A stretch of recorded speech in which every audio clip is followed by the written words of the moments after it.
This week's parsha, we read about the Tochacha, the curses, Chas v'Sholom, that are going to come upon Klal Yisrael if they misbehave. If we don't uphold the bris, the covenant with HaKadosh Baruch Hu. However, towards the end of the Tocha, the Torah tells us, you'll be a sign and something obvious in your children forever. Meaning, when all this tragedy, Chas v'Sholom, will come upon Klal Yisrael,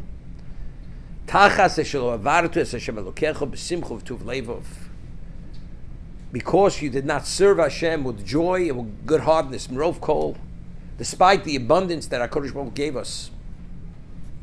So seemingly what the Torah is telling us, do Jews observe Shabbos? The answer is yes. Tefillin, kashrus, keep it all. But the claim against Klal Yisrael is,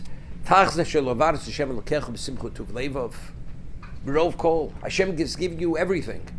How do you not serve HaKadosh Baruch Hu with joy and with good heartedness, with good feeling, with a sense of gratitude? How don't you? Merov Kol.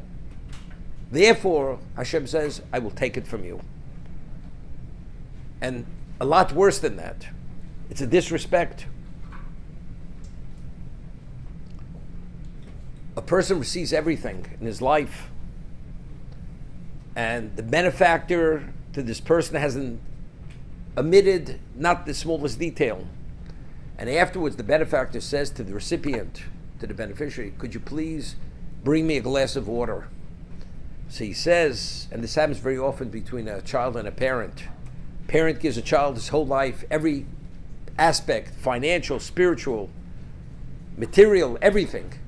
And the father asks the son to do something. He says, well, if you really want me to do it, I will do it.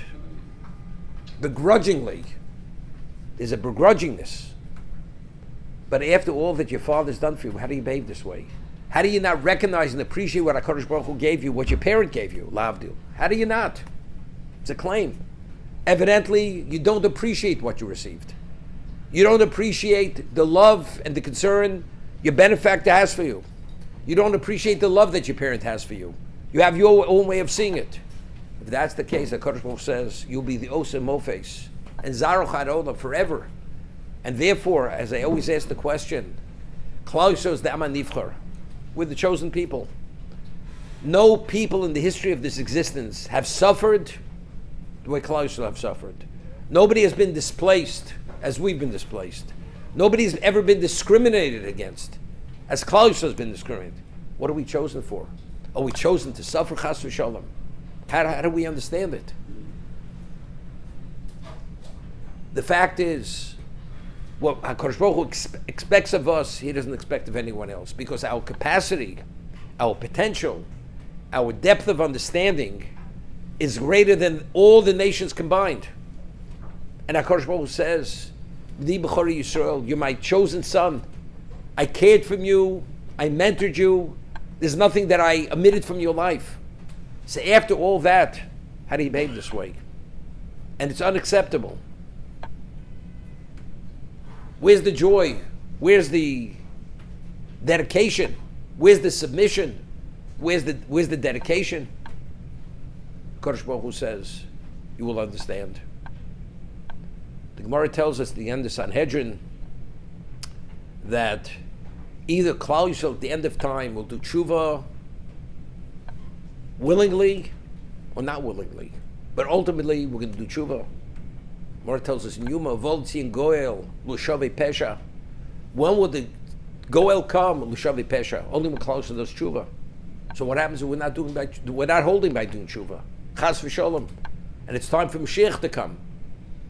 So the Gemara says HaKadosh Baruch Hu will install a king Shegzeiros of Kosher Mihaman Arosha, that his decrees are more harsh than Haman Arosha.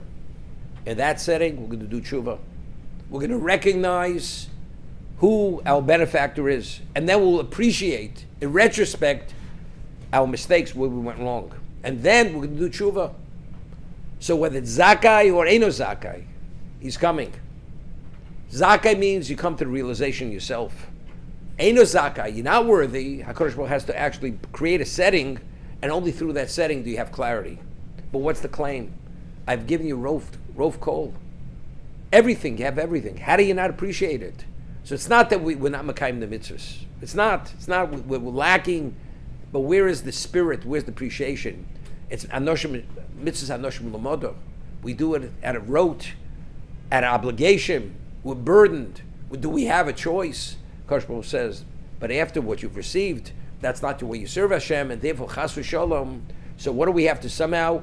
We have to reflect and understand who HaKadosh Baruch Hu is. Avinu Malkeinu, we say on the Slichas, Avinu Malkeinu. You're our father, but you're our king. But even though king, which is Melech b'mishpat Yamid Oretz, the king establishes order through justice, but simultaneously it's still Avinu. Avinu means there's a concern for every aspect of our being, and if we appreciate that, we reflect on that, then we can talk about Simcha and Tuv Levov.